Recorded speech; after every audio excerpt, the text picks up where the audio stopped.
অর্থনীতিতে ইতিবাচক সংকেত, তবে বাজেট ঘাটতি ও ঋণের চাপ সামলাতে সতর্ক থাকার আহ্বান আইসিবির চেয়ারম্যান ও অর্থনীতিবিদ আবু আহমেদের। তার মতে বৈদেশিক মুদ্রার রিজার্ভ, পাশাপাশি রেমিটেন্স প্রবাহ এবং মূল্যস্ফীতির পরিস্থিতি আগের তুলনায় উন্নতির দিকে গেলেও বাজেট ঘাটতি, ঋণের বোঝা ও পরিচালন ব্যয় এখনও অনেক বড় চ্যালেঞ্জ। আর অন্যদিকে ডিবেট ফর ডেমোক্রেসির চেয়ারম্যান হাসান আহমেদ চৌধুরী কিরণ বলেন, অভ্যন্তরীণ আয়ের সাথে ব্যয়ের সামঞ্জস্য না করা গেলে দেশ ঋণের জালে আটকে পড়ার শঙ্কা রয়েছে। বিপর্যস্ত অর্থনীতিকে পুনরুদ্ধারে এবারের বাজেট নিয়ে ডিবেট ফর ডেমোক্রেসির এই ছায়া সংসদ।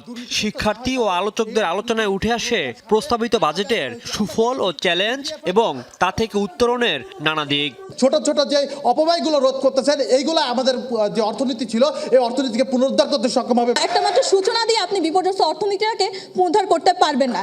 অনুষ্ঠানে ডিবেট ফর ডেমোক্রেসির চেয়ারম্যান হাসান আহমেদ চৌধুরী কিরণ বলেন, অভ্যন্তরীণ আয় ব্যয়ের সামঞ্জস্য করা না গেলে ঋণের জালে আটকে পড়ার শঙ্কা রয়েছে।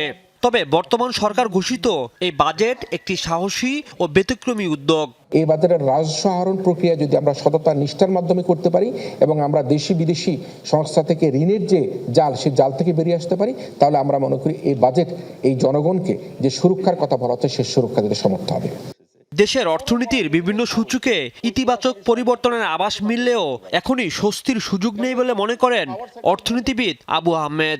বেসরকারি বিনিয়োগ বাড়াতে সুদের হার কমানো, ব্যবসা বান্ধব পরিবেশ তৈরি, চট্টগ্রাম বন্দরের দক্ষতা বৃদ্ধি এবং ব্যাংক খাতে সুশাসন প্রতিষ্ঠার উপর গুরুত্ব আরোপ করেন তিনি।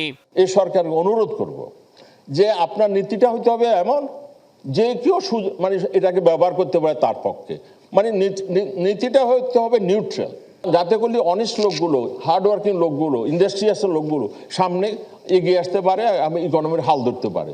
তারা আপনার দলের হইতে হবে বা গ্রুপের হইতে not necessary.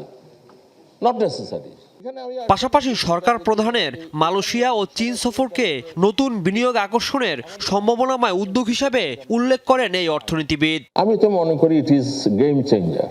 Rajib Ahmed, Jamuna news, Dhaka.